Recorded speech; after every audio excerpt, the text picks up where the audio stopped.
Señores, buenas tardes, con mascarilla, como siempre les digo, me la quito. Ay, protéjase, vacúnese, el gobierno ha traído las vacunas, le está diciendo dónde hay sitios para vacunarse.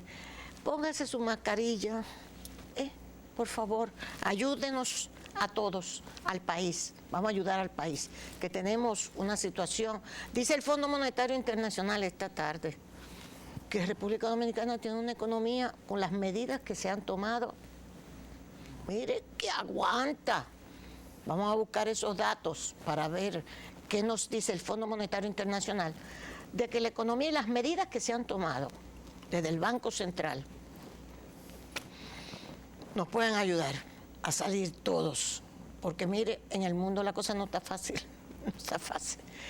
El Colegio Médico aconseja no alarmarse ante posible presencia de la viruela del mono, vamos a llamarlo así, la viruela del mono, que hay, dizque un caso que esta tarde nos van a decir si es esa viruela o si no, lo tienen bajo observación, pero el Colegio Médico dice que con calma todo. Señores, óiganme esto, murió doña Pilar, ya se sabe, la viuda de Freddy Veracoico, lo lamentamos mucho, ha sido muy lamentable el fallecimiento de doña Pilar, a toda su familia, a todos sus hijos, un abrazo bien grande. Y vamos a hablar de algo que nos está afectando, que nos va a afectar a los que pagamos la luz. El ingeniero Bernardo Castellano está con nosotros.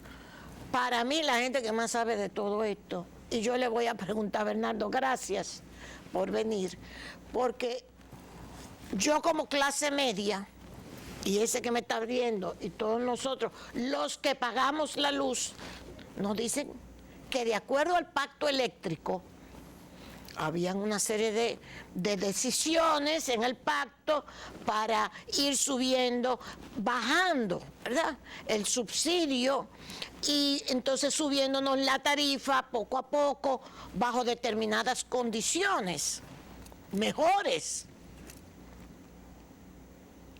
Pero ahora que hay apagones, hay un dato que dice, ayer salió por aquí, distribuidoras de electricidad con pérdidas superiores al 31%. Mira esto. Y uno dice, ¿y entonces? Tenemos razón porque hay protestas, hay gente incómoda, los que pagamos la luz. ¿Tenemos razón para estar incómodos? Buenas tardes, yo Consuelo. Usted sabe que para mí me siento más que halagado en compartir con usted en este espacio y de nuevo le agradezco la gentileza de invitarme. Mire, ¿tiene la población razones para quejarse y protestar? Sí, tiene razón. ¿Por qué? Porque la población, el 52% de la población, compró el discurso del PRM en la oposición. ¿Y cuál era ese discurso del PRM en la oposición? ¿Qué planteó el PRM Antonio Almonte, que era el jefe del equipo eléctrico del PRM, y todavía me imagino que lo sigue siendo cuando estaba en la oposición, y Andrés Astacio, que era uno de sus voceros principales? ¿Qué plantearon ellos en el 2019, cuando en el gobierno de Danilo Medina ya se iba a firmar el pacto eléctrico?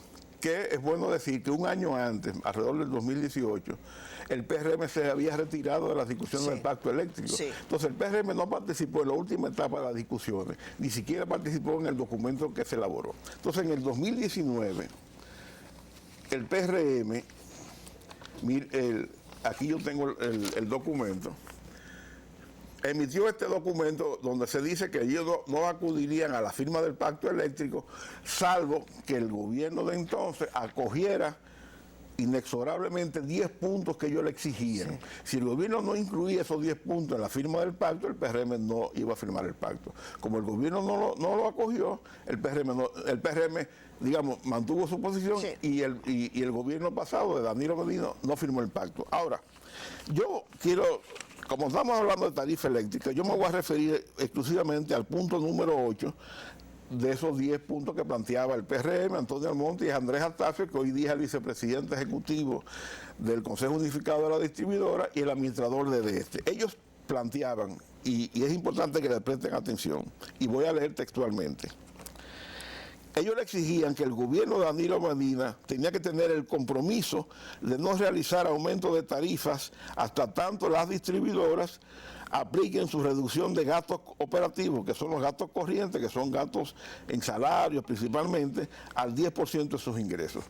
Si ustedes se dan cuenta en ese documento de 10 puntos, el PRM en ningún momento condiciona un posible aumento de la tarifa eléctrica a que hayan fluctuaciones en los precios de los combustibles que se utilizan en la generación. El único acondicionamiento que el PRM exigía en el 2019, encabezado por Antonio Almonte y Andrés Astacio, era: no me hablen de aumento de tarifa eléctrica hasta que ustedes no se ajusten, hasta que ustedes no den el ejemplo, porque para ustedes exigir el sacrificio de la población, el sacrificio comienza por el gobierno, o sea, de arriba hacia abajo. Es como que en su casa, en mi casa, en la casa del hotel auditorio, hay una crisis económica porque hay una pérdida de ingresos y el papá se reúne y le dice: bueno, aquí hay que ajustarse el cinturón. Sí. Y le dice a todo el mundo: hay que reducir gastos. Pues entonces el padre no reduce gastos, sino que sigue su francachera. Entonces el PRM decía: no, ajustense ustedes. Sí. Cuando ustedes se ajusten a que sus gastos corrientes sean el 10% de los ingresos, entonces nosotros estamos de acuerdo con que se aumente la tarifa. Entonces, ese fue el discurso que esta sociedad compró. Ese fue el discurso que esta sociedad compró. Entonces, sucede que de buenas a primeras, unos días después, oigan la opinión de Antonio Almonte sobre el pacto eléctrico del 2019. Este es un artículo que él publicó el 1 de marzo en Acento, donde él tenía una columna periódica toda la semana. Y voy a leer solamente un extracto que describe muy bien el concepto que tenía Antonio Almonte de ese pacto. Y dice lo siguiente: a pesar de sus 58 bien escritos páginas, se refiere al texto del pacto eléctrico, y de reflejar un gran esfuerzo profesional de sus autores, en términos prácticos, el documento del pacto eléctrico propuesto por el gobierno, se refiere al gobierno de Danilo Medina, no plantea solución a las 4 causas principales de la crisis del sector eléctrico dominicano. Entonces, yo me pregunto, con la exigencia de 10 puntos, y leí el número 8 que tiene que ver con la tarifa eléctrica, con ese concepto que Antonio Almonte escribió a los pocos días del PRM fijar posición, uno se explica cómo es posible que en el 2021 Antonio Almonte, porque, y aquí yo entiendo que fue Antonio Almonte que convenció al presidente Abinader de que firmaran el pacto, el mismo pacto que Antonio Almonte, Andrés Astacio y el PRM rechazó en el 2019. ¿Por qué? Porque ese pacto que se firmó el año pasado, no se le cambió una coma, no se le cambió un punto, no se le cambió un acento, una tilde, y no se le agregó nada. El PRM tuvo la posibilidad de los 10 puntos que ellos exigían que se incluyeran en el 2019, haberlo incluido en el 2021, y no lo hicieron. ¿Y usted sabe quiénes firman en el 2021? La misma gente que iban a firmar en el 2019. Que no firmaron. Que en el 2019, o sea, porque en el 2019 los empresarios, los sindicalistas estaban dispuestos a firmar. Y firmaron en el 2019, y los partidos políticos. Porque realmente, ¿quién ha sido el gran beneficiario de la firma, en términos políticos, de la firma de ese pacto eléctrico? El PLD. Porque Antonio Almonte convenció al presidente de que firmara el mismo documento que el PLD propuso en el 2019, y Antonio Almonte se lo rechazó. Que habían rechazado. Entonces ese grupo que iba a firmar el 19, firma el 21 y mantienen la coherencia. ¿Quién no firma el pacto en el 2021? El sector social, que tampoco lo iba a firmar en el 2019. Mantiene la coherencia. ¿Quién es el único actor de los firmantes del pacto eléctrico que es incoherente? Antonio Almonte, Andrés Astacio y el PRM. ¿Por qué? Porque en el 19 no iban a firmar y firmaron en el 2021. El mismo. Entonces, frente a esa incoherencia, lo que compra la sociedad es el discurso del 19, de la oposición. Entonces, ahora con la incoherencia, el PRM, Antonio Almonte Astacio, traiciona la confianza de esta sociedad que compraron ese discurso. Entonces, claro que hay razón para sentirse. Pero además, yo me pregunto, ¿se cumplieron las condiciones específicas con relación a la tarifa eléctrica de que los gastos corrientes de las distribuidoras fueron disminuidos al 10% de los ingresos? No. Cuando en octubre se dictamina el aumento de la tarifa trimestral por 5 años, sucede que los gastos corrientes de la distribuidora con relación a los ingresos eran un 24%, 14 puntos porcentuales, casi 2 veces y media por encima de lo que Antonio Almonte, Andrés Astacio y el PRM exigían al gobierno pasado como condición para subir la tarifa. Y entonces ellos, violando su propia exigencia, lo hacen. Ahora, ¿usted sabe cuánto representa eso de gasto en despilfarro, en nómina, en gasto corriente, porque el gasto corriente es un gasto improductivo. Ese no genera ninguna plusvalía a la empresa. Esos son 200 millones de dólares anuales de exceso que las distribuidoras están dilapidando en gasto corriente y no lo han corregido. ¿Cuánto? 200 millones de dólares. O sea, si ellos llevaran el gasto corriente al 10% de los ingresos, sí, ese gasto corriente disminuiría en las distribuidoras en términos anuales 200 millones de dólares. Sin embargo, no hacen eso. ¿Y qué hacen? Entonces quieren que sea la sociedad, nosotros todos, que paguemos ese exceso de empleomanía y de gasto corriente que tiene la distribuidora. Pero peor aún, ¿qué es el pacto eléctrico? Ajá. Es un contrato Ay. que firma el gobierno y representantes de la sociedad, porque el sector social no firmó. Pero es un compromiso de doble vía, en donde la sociedad le aceptó que se iba a haber un ajuste de la tarifa eléctrica, ajá, pero sujeto a qué? A que ellos también cumplieran sus obligaciones.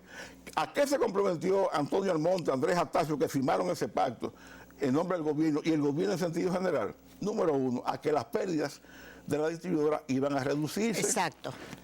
Y también que esos gastos corrientes se iban a reducir. Sí. O sea, ellos han sido consecuentes con eso. No.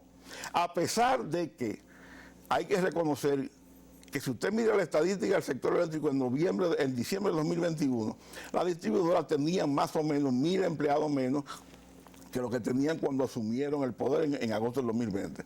Pero cuando usted verifica, por ejemplo, el salario promedio anual que devenga un empleado de la distribuidora, podemos ver en este gráfico cómo ese salario promedio anual ha ido creciendo en los años. Y yo lo voy a leer ahora para que ustedes vean la barbaridad que esta gente ha cometido. Sucede que estas estadísticas yo las saco de los informes oficiales que publica el ministerio. Okay. Y este salario promedio anual, ¿cómo yo lo obtengo?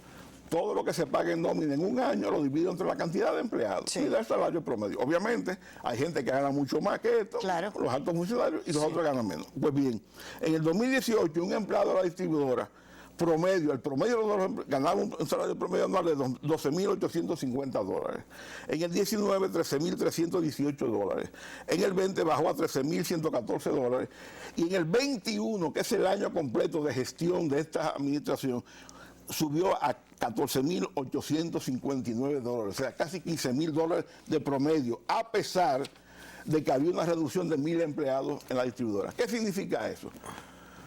Ay, que si bien es cierto, ellos sacaron 1.000 empleados netos, pero ellos pusieron, o sea, si sacaron 1.000, el balance es porque pusieron a lo mejor 2.000 o 3.000 y sacaron 2.000, el balance que redujeron en 1.000. Ahora, la mayoría de esos que entraron nuevos, ¿entraron con qué? Con salario lujoso. Exacto. Salario lujoso. Y usted tiene que hoy día, por ejemplo, los administradores de la distribuidora están ganando mensualmente 600.000 pesos de salario, más 600.000 pesos de salario. Y si usted lo ve y lo asocia al sector eléctrico, usted dice, bueno, no es una cosa del otro mundo, porque eso es más o menos lo que se puede pagar en una empresa. Ahora, ¿cuál es la diferencia? Que las distribuidoras son empresas técnicas, económicas y financieramente quebradas. ¿Por qué son técnicas, económicas y financieramente quebradas? Porque los cobros que ellos realizan, sí, apenas cubren el 75% de la factura de la energía que le compran a los generadores. O sea, que si no fuera por el subsidio que el gobierno le transfiere anualmente, que anda en el orden de los $1.000 millones, subsidio que sale de la costilla de todos nosotros los que pagamos impuestos, la distribuidora solamente podrían estar supliendo el 75% de la energía que hoy suplen, pero peor aún, no podrían tener un solo empleado, porque ellos ni siquiera cubren el 100% de la energía que compran, no pueden hacer inversiones, o sea que todo tendría que ser automatizado.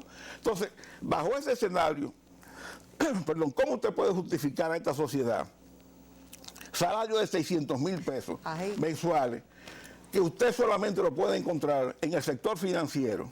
Así es. El sector financiero y quizá algunas de las grandes industrias, pero y en el sector eléctrico, en los generadores privados. Sí.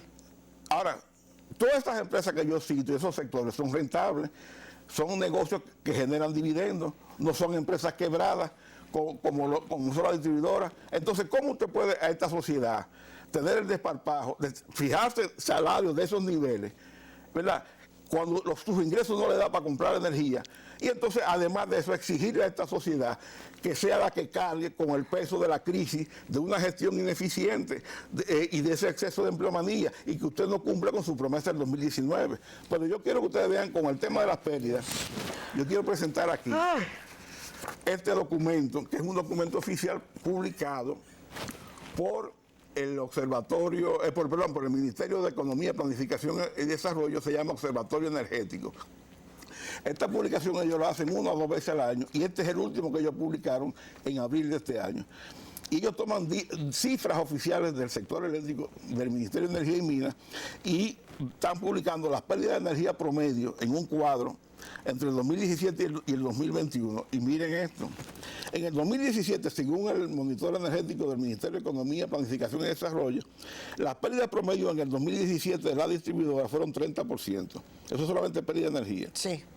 En el 18 bajaron a un 28%, en el 19 bajaron a un 27%, en el 20 subieron a un 33.1%.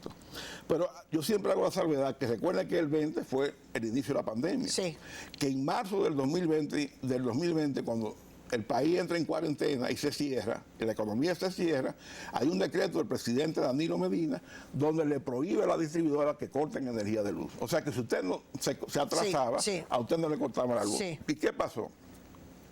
Eso tuvo un impacto muy fuerte en las finanzas y las pérdidas de la distribuidora en los sistemas prepagos. ¿Por qué? Porque el sistema prepago no genera factura, sino usted paga por adelantado su consumo. Entonces, los sistemas prepagos literalmente se abrieron, la gente comenzó a consumir, se acumuló una deuda grandísima que no ha habido forma que la cobren porque no hay constancia de que usted debe eso.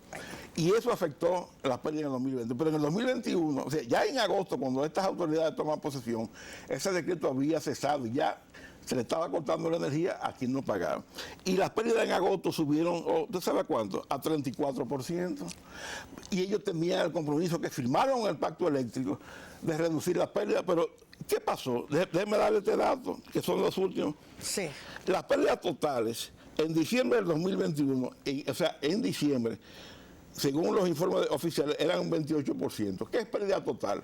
¿Cuánta energía yo compro a los generadores en términos monetarios, de dinero, en dólares? ¿Cuánta energía yo cobro, recupero de los clientes de la distribuidora? Sí, sí. Bueno, era un 28%. En marzo subió a un 36%. En abril, que es lo último que han publicado, está en un 42%. Entonces, pero óigame cómo se distribuye ese 42%. Óigame esto. Edenorte, que tenía en el diciembre del 2021 pérdidas alrededor del 23-24%, subió a 35%.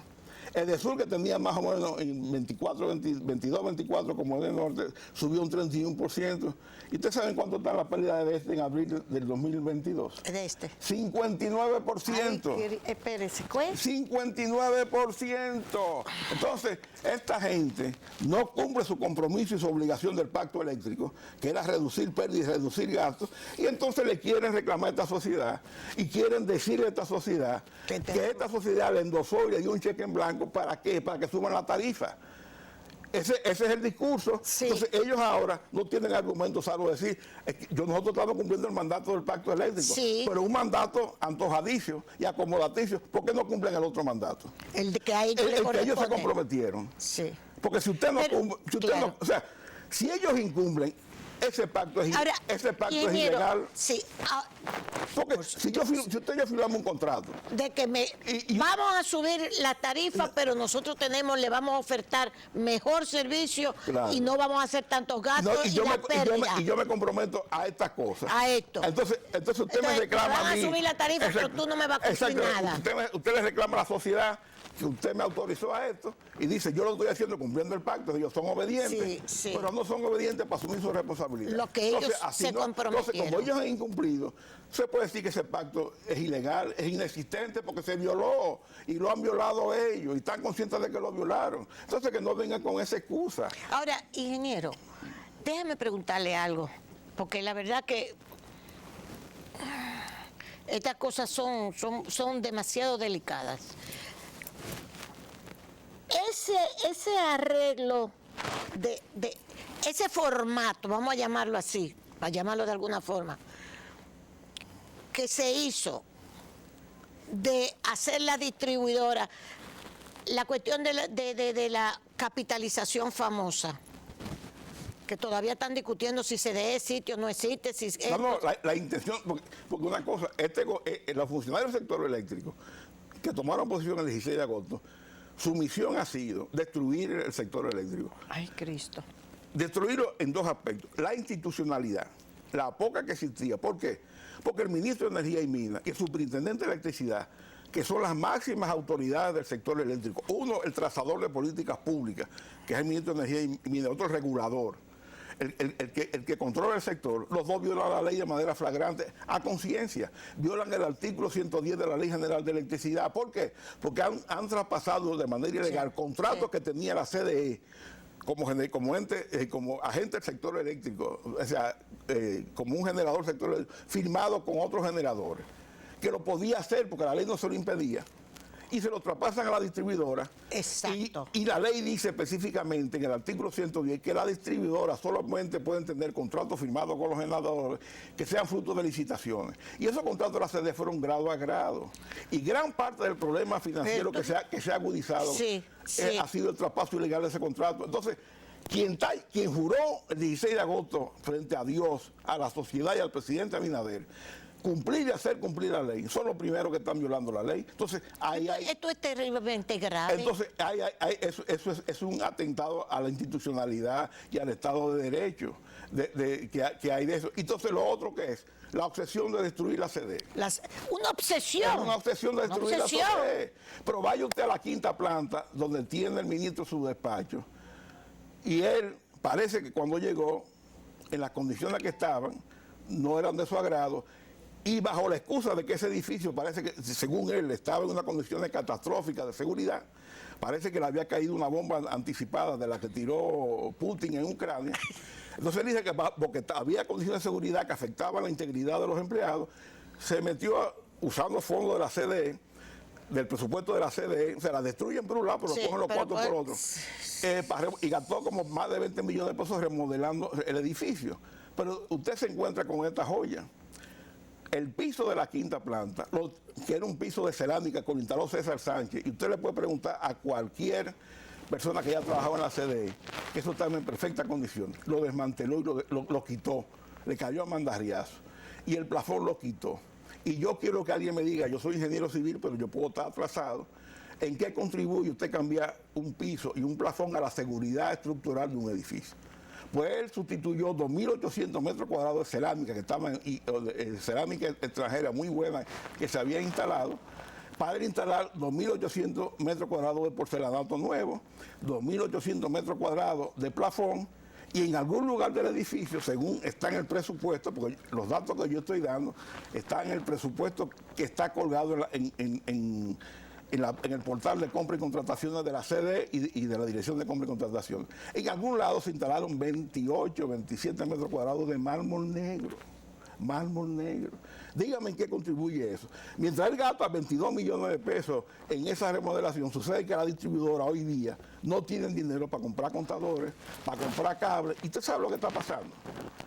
Que usted va y se muda, usted va y compra un apartamento, va a la distribuidora, a cualquiera de las 3 distribuidoras, para que le instalen el contador, no hay contadores.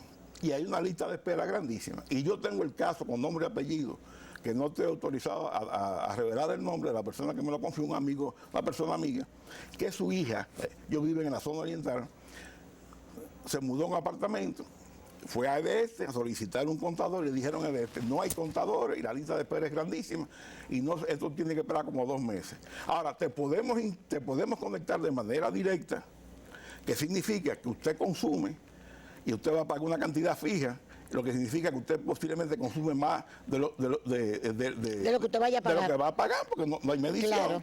Ahora, para conectarte directo, tú tienes que comprar los cables, porque aquí no hay cables.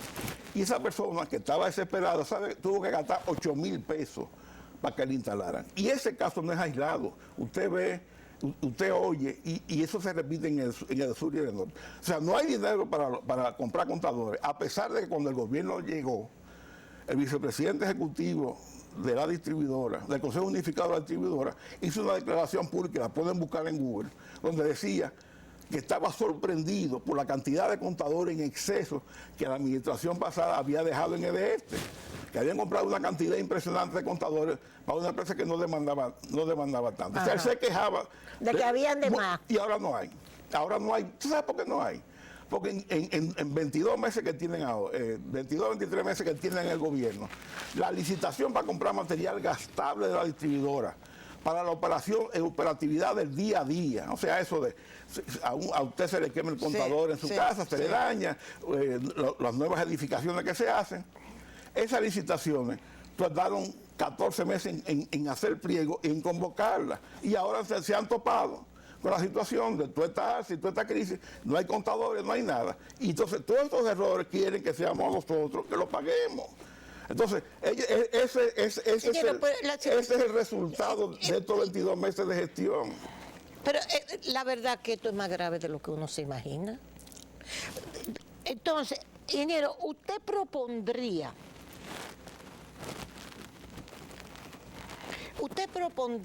que se... Porque yo creo que al presidente no le están explicando bien. Yo tengo la percepción de yo creo que porque no es verdad que el presidente no se le dice toda la verdad. No está al tanto de esto. Yo creo que el presidente no se le dice. Yo no estoy diciendo, no. Luis es muy pragmático y Luis es una gente que es economista y sabe. Yo no digo que le estén hablando mentiras. Ahora, yo creo no le dan toda la información. Yo coincido con usted. Esa es mi percepción, no solamente mía, que no puede ser. De mucha gente. Ingeniero, el sector eléctrico, a mí no me gusta, yo digo no me gusta porque parecería que uno tiene como una determinada predilección para criticar principalmente al ministro. Pero las críticas no son a término personal. Las críticas son al funcionario. Y al funcionario que en oposición tenía un discurso brillante. Así es. Brillante, que todos se lo compramos y que ahora en la ejecutoria es totalmente diferente. Pero es que todo comenzó como con problemas. Obsesión con Catalina. Era una obsesión. Yo llegué incluso a temer de que le pasara algo a Catalina para decir, no, ahí está, no servía. Se robaron los cuartos, lo que fuere. Pero usted sabe una obsesión con Catalina. ¿Tú sabes qué es lo que puede presentar esta gestión en Catalina en 22 meses? Hay dos hechos que son trascendentes. En enero del 2021, a principios de enero del 2021, la unidad número 2 sale de servicio. No informan a la sociedad el problema. Sí. Un medio de comunicación se percata, va a publicar la noticia, acude a la fuente para oír la reacción. Entonces, en ese momento emiten una nota de prensa diciendo que la unidad salió, pero no dicen por qué salió. Sí. Dicen que va a estar X días fuera de servicio. Jaime Aristi hace una denuncia pública, sí, que Jaime Aristi era el administrador de Punta Catalina del gobierno pasado, diciendo que esa salida había sido por una mala operación. Sí. El ministro le sale al frente, lo desmiente y se compromete frente a esta sociedad públicamente que a final de enero del 2021 iba a entregar un informe pormenorizado y detallado, no solamente de lo que había pasado con Punta Catalina, porque había salido de servicio, sino que además iba a decir en qué condiciones este gobierno recibió a Punta Catalina en agosto del 2020. Exactamente. ¿Estamos en cuándo? En julio del 2022. Y dígame el ministro más nunca ha vuelto a hablar de eso y por supuesto incumplió su promesa. No sabemos. Entonces yo digo, como dice el refrán, el que calla, otorga. Entonces, si él se comprometió a entregar ese informe, que iba a explicarlo y no lo hace, entonces yo tengo que asumir que la denuncia de Jaime Aristi era cierta. O sea, salió por mala operación. ¿Y cuánto duró fuera de operación? 70 días. Y ahora se repitió la historia en marzo. Exacto. Se repitió la historia en marzo. Y en marzo, entonces es peor porque Jorge Reynoso, que es el funcionario de este gobierno que tiene más nombramientos, le desinforma a la sociedad en declaraciones públicas que hace a Diario Libre, diciendo que era un mantenimiento programado. Sí. Y que se había programado con tiempo en esta fecha de poca demanda. Pero sucede que hay informes oficiales de la CDI, y yo los tengo aquí, y por tiempo no los voy a leer, donde se dice que lo que ocurrió en Punta Catalina fue una avería. Y esa avería fue fruto de una mala operación que produjo lo que se llama un golpe de ariete. Y el golpe de ariete, todo lo que conoce un poco de ingeniería sabe que eso solamente ocurre cuando hay una secuencia en la operación del sistema que no se hace adecuadamente, y entonces se produce ese golpe de ariete en un ducto que va apresurizado, conduciendo agua a presión o vapor a presión, como el caso de Punta Catalina. Se generó una sobrepresión, y entonces el sistema en este caso fue que rompió unos soportes. Esa avería duró 70 días, fuera de servicio de la unidad número 1. Entonces, en este gobierno, bajo la responsabilidad del ministro de Energía y Minas, porque en el 2021 él era el jefe de Punta Catalina. Sí. Él era el jefe de Punta Catalina. Sí. Ha tenido 140 días fuera de servicio entre las dos unidades. ¿Y usted sabe cuánto significa eso en pérdida de lucro cesante para Punta Catalina y para la sociedad dominicana y para el Estado dominicano? Una central que, según el gobierno pasado, en su modelo financiero decía que iba a dejar de utilidades, ganancias, después de cubrir sus costos de operación, 250 millones de dólares al año, y que un estudio, un análisis financiero que hizo el asesor económico de este gobierno, del Poder Ejecutivo, afinó el lápiz, y en vez de 250 millones, las ganancias esperadas son 340 millones. Si usted coge esa cifra, si cogemos la de 250 millones, 140 días que tuvo que ha estado fuera de servicio una de las dos unidades, ¿usted sabe cuánto ha dejado de ganar Punta Catalina y el Estado Dominicano? 50 millones de dólares hemos perdido ahí, debe ganancia. Y si usted coge la cifra del asesor del Poder Ejecutivo, del asesor económico, 340 millones de utilidades al año. Estamos hablando que se perdieron 65 millones de dólares. Entonces, esa pérdida quieren que seamos nosotros los que la sumamos. Entonces, así y entonces, no. exacto, entonces me dicen y me enviaron que parece que Jainé Bunigal hoy se regó y dijo algo. Porque por eso es que yo le digo, ingeniero, nosotros, hay subsidios que con la pandemia todo esto se explican. El subsidio al combustible, por ejemplo.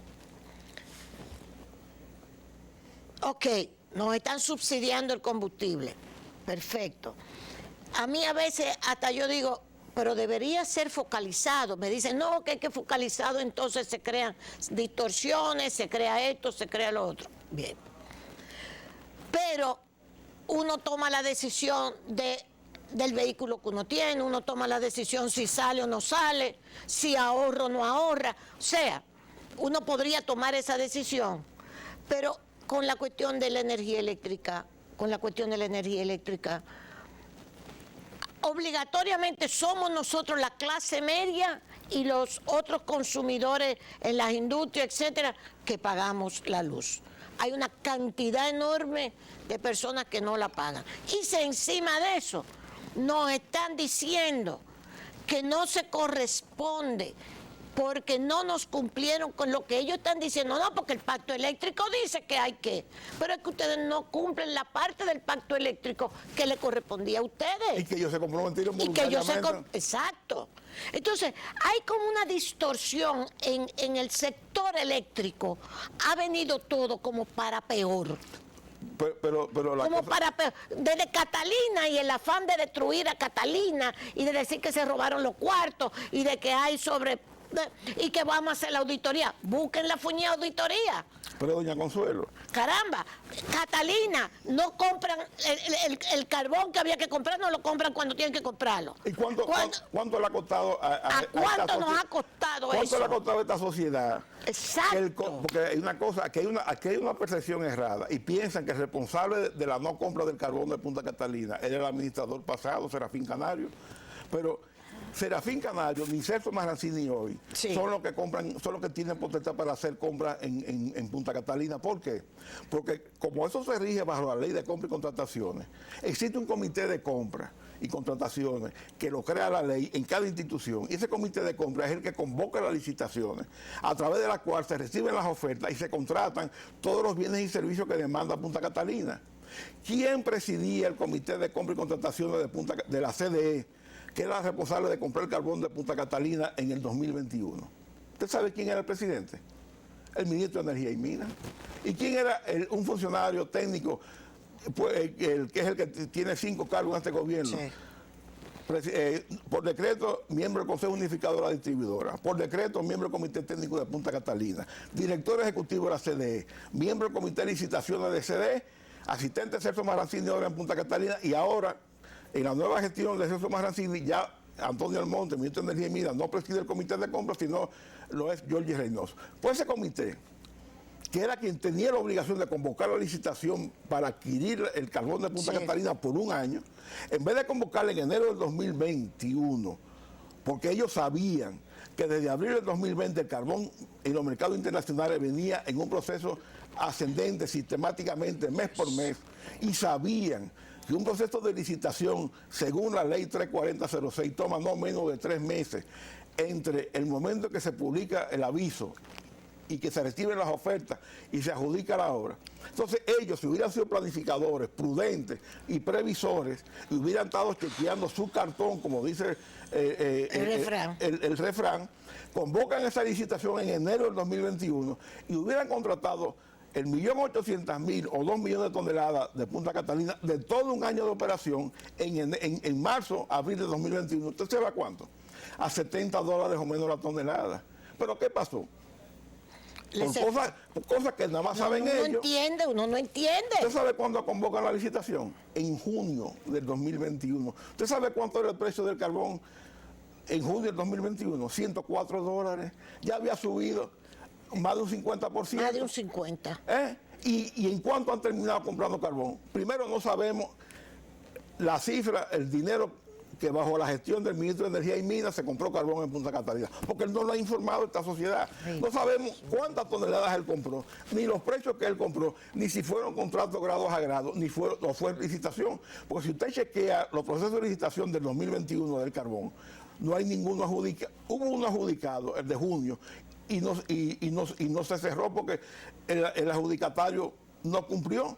Entonces tuvo que intervenir el presidente Abinader con su amigo personal, el presidente de Colombia. Para pagar el fuego que existía, y se trajo un carbón huyendo de Colombia, porque anteriormente se fue huyendo a Itabo a comprarle carbón a Itabo. Usted no ha oído que Itabo, que usa carbón, y Barahona, que usa carbón, han tenido problemas de carbón. No. Entonces esa situación ha hecho que hemos tenido que comprar carbón inclusive a $384 la tonelada, cuando lo pudimos haber comprado a 70 o menos. ¿Cuánto le ha costado a esta sociedad esa negligencia de no convocar la licitación en enero del 2021, como era su obligación y responsabilidad? Más de $200 millones que hemos pagado de más, y no estoy hablando que eso sea corrupción, sino simplemente improvisación. Y falta de planificación, que hemos pagado de más, y eso, ¿quién lo está pagando? ¿A dónde va esos $200 millones? A la distribuidora, aumentando el déficit, y en consecuencia, ahora quieren que esa irresponsabilidad, que aumente el déficit de la distribuidora, sea la sociedad que lo pague. Sea la sociedad que la pague. Entonces así no. Ingeniero, yo sé que usted es una persona muy de todos estos sectores, porque es bueno que la gente lo sepa. Usted no está ni siquiera en un partido político opositor, ni mucho menos, sino usted siempre lo ha hecho. Es un experto en estas cuestiones, siempre lo ha hecho con todos los documentos de ellos mismos. Sí, que son cifras oficiales. Cifras oficiales. Yo no estoy inventando nada. Exacto. Amigos, por su militancia política, cercanos a PRD, PRM, para que la gente lo entienda. Pero así no, por favor. Pero además, doña Consuelo, ¿usted sabe cómo es el aumento de la tarifa? Ajá. Lo que menos puede y menos tienen, que consumen 200 kilos al mes, que representan el 75% de los clientes de la distribuidora, son los que están cargando pasado. A nivel residencial, esa clase media mala, baja, está pagando un aumento desde octubre entre 46 y 48%, y los comerciales, los saloncitos de belleza, el aumento entre 50 y 56%, acumulado desde octubre. Y esa gente le ha subido el salario un 50%, un 42%. No, entonces, ¿cómo no? Es ahogando que están. Mientras ellos están despilfarrando dinero en la distribuidora. Presidente Luis Abinader, no se puede seguir con esto, sinceramente. Muchas gracias a Plaza Lama, gracias a Óptico Oviedo, gracias a, como siempre le decimos, a nuestra marca País Café Santo Domingo y gracias también al grupo ingeniero Bernardo Castellano. Eso hay que resolverlo, presidente, esto hay que resolverlo.